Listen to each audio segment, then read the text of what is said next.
Hey there friends, it's Liz from the Peacock Homestead, and in this week's video I'm going to give you a garden tour of the front gardens and the back gardens, and I'm going to be doing some homestead cooking. We're cooking from scratch and we're going to be flavoring some kombucha.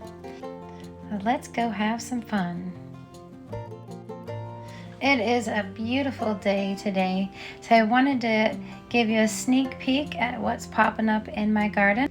I have 9 beds back here and 2 on the side of the shed. So this bed is a mixture of all kinds of goodies. I have butternut squash, buttercup squash. I also have some lemon balm here. And I believe I have a couple of peppers and maybe an eggplant or 2. I do have some organization, but things got crazy and I had to place things in certain areas because I only have a certain amount of beds. Over here I have cucumbers on one side of the bed, and then I have carrots. I've never really had a good yield of carrots. I've grown carrots before, but they've never been really good, so I'm excited about that. And then I have strawberry plants I planted yesterday, and then right here I have some pepper plants. I'm not sure if they're banana or regular green and red peppers. I planted a few thyme plants, so that's what that was. And they're doing pretty good. I'm excited. They haven't wilted or anything, but I'm on my game with watering. It looks dry, but it's nice and moist underneath. And here I have my radishes. Those are popping up really good. They grow really fast. So this is my zucchini. Those are really nice. I have them spaced apart really far because they get pretty big. Over here I have romaine lettuce, and then those 2 bigger plants are ones that we had bought at the store and planted, and they're surprisingly doing well. Over here I have my little baby spinach. We planted a bunch of those, and on the other side we have some collard greens. I tried to plant the things that we eat the most. So we eat a lot of collard greens and potatoes, and we use onions in a lot of our cooking. And over here I have sweet peas. Really excited for these. These look like they're growing pretty well and they like this bed, so that's super exciting.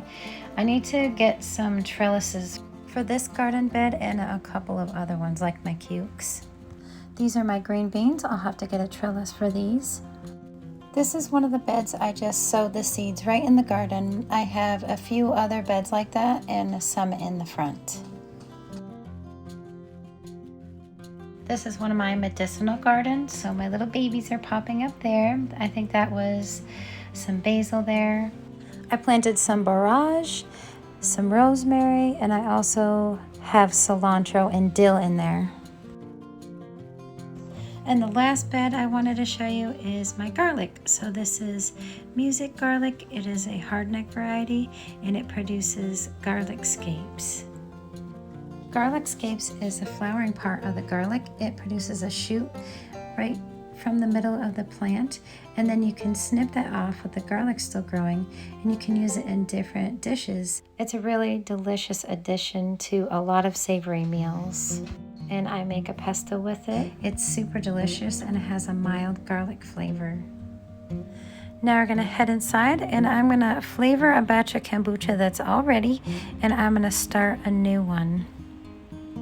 Kombucha is just a bubbly fermented drink and it's super delicious and good for you. So this is a kombucha that I had started. I had bought in a SCOBY from Amazon. So it is ready to drink right now. If you didn't want to flavor it, you could just drink it as is. But I decided that I wanted to do a flavor. And this is what you call the second ferment.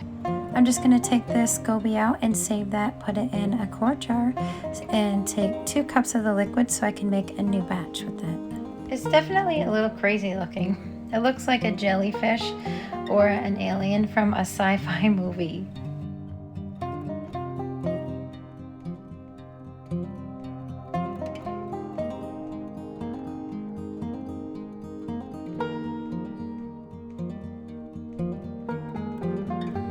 I'm just gonna take these berries and saute them and then strain them out. I added a little bit of water to it, and then I'm gonna add a little bit of flavor to each little jar. So what I do is I just save my old kombucha jars. That I get my kombucha for like $2 at Aldi's. It's more expensive at the other retail stores. That's where I find the best prices when I'm actually buying it and not making it. And then I'm going to add the kombucha to it, and I'm going to let that sit for about 2 to 7 days. And then once they get nice and bubbly, just pop them in the fridge and store them in there, and then take them out and enjoy them.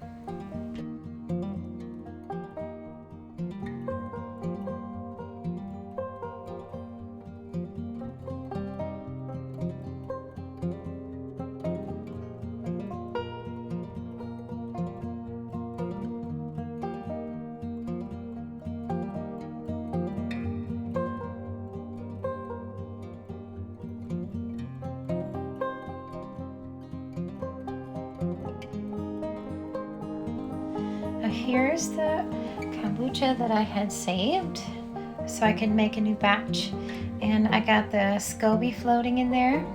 And what I did is I brewed 8 bags of tea and 2 cups of water, and it was black tea. You can use black tea or green tea. And then I got a cup of sugar here, and I'm going to dissolve the sugar in the hot tea.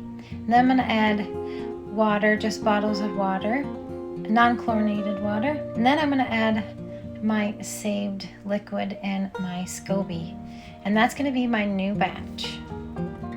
And then you just put a cloth over it with a rubber band so no little fruit flies will get in because they'll ruin it. And you're going to let that ferment for 10 days, and you'll have a brand new batch, and you'll even have a new SCOBY on top. So I'm going to set this on my counter and then try not to disturb it, and it'll be ready for the next batch.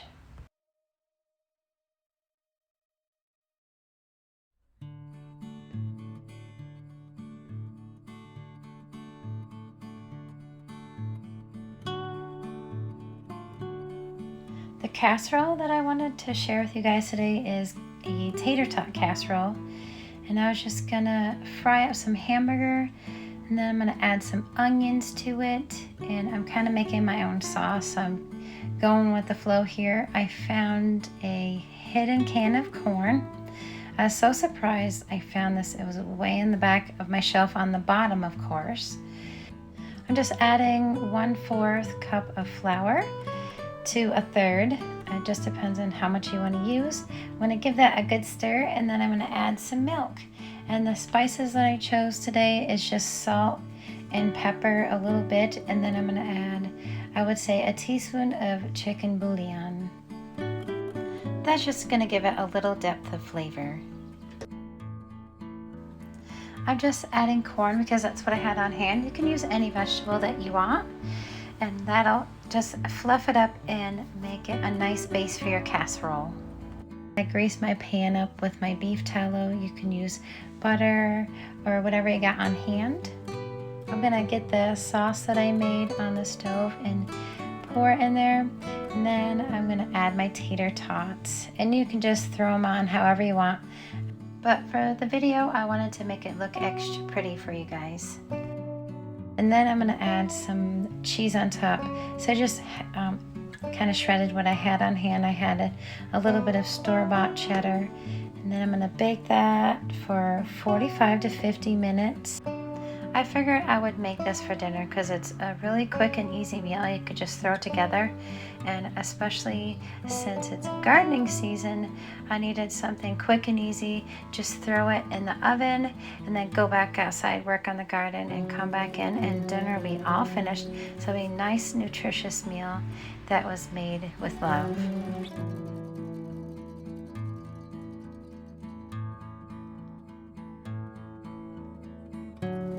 This turned out so delicious. It was a hit, so I will be definitely putting it on the menu for a future meal.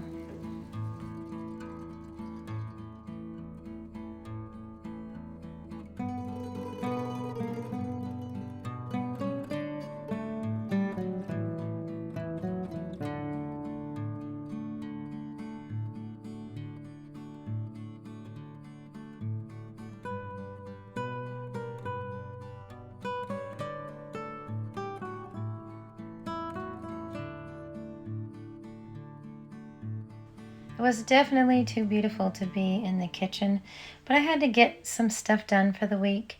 So I'm baking some bread, and then I made some hamburger rolls and some hot dog buns as well. Since it was so beautiful outside, I wanted to hurry up, get this done, and then go back outside. So I just used my yeast recipe, and that's on my blog. It's called the Universal Dough Recipe.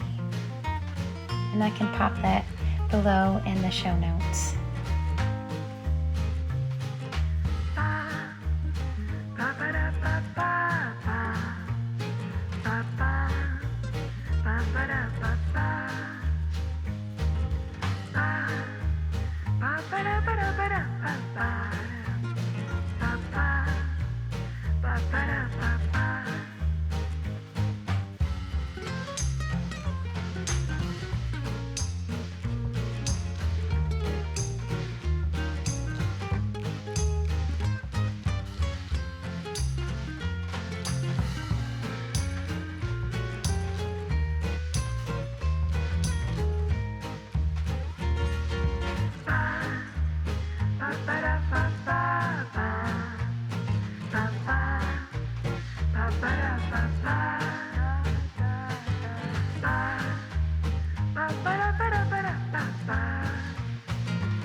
On this night, I chose to make a breakfast casserole. I have some collard greens, eggs, then I have some tomatoes in there, garlic and onion, salt and pepper.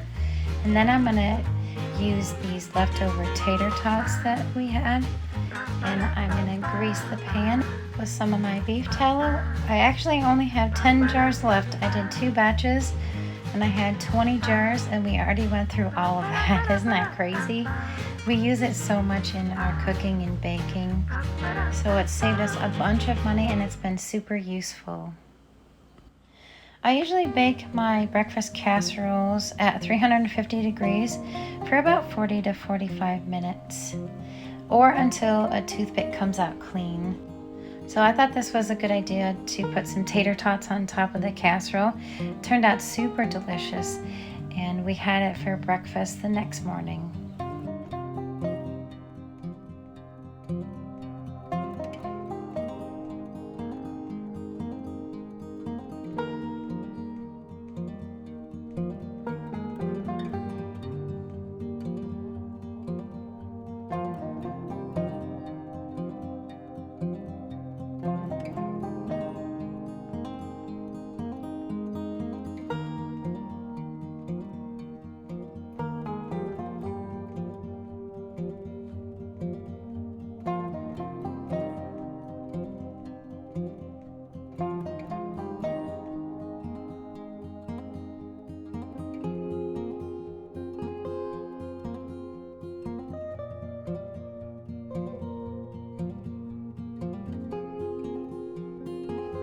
What I like to do with my older breads, like all my sourdough bread and whatnot that I'm not using up, I like to make it into a different meal.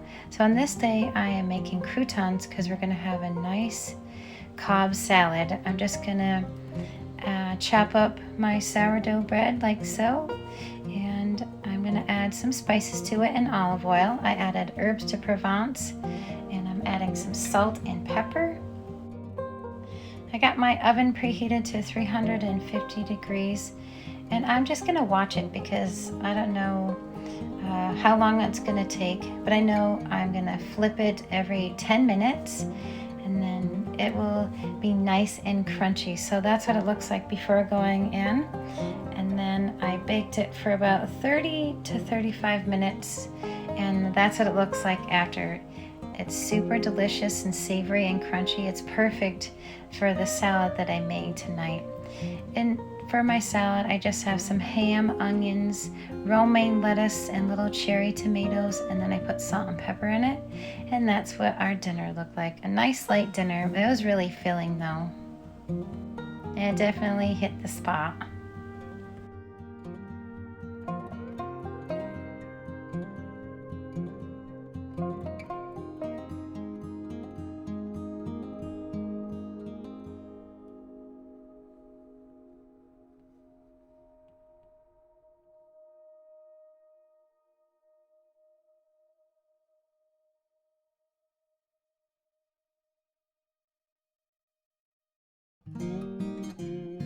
Last meal that I wanted to show you guys is just a simple roasted dinner. I'm taking some root vegetables and some chicken, and I was just gonna roast that in the oven. Right there I have some potatoes, onions, carrots. I also have some lemon and a couple of limes that needed to be used up. So I chopped that all up, and I'm gonna marinate it in some balsamic vinegar, olive oil, and then for spices I used herbs de Provence, salt, and pepper. I got my oven preheated at 350 degrees, and again I'm just gonna put it in for 40 to 50 minutes. I'm just gonna watch it. We had it in for probably a little bit longer because I like it nice and caramelized.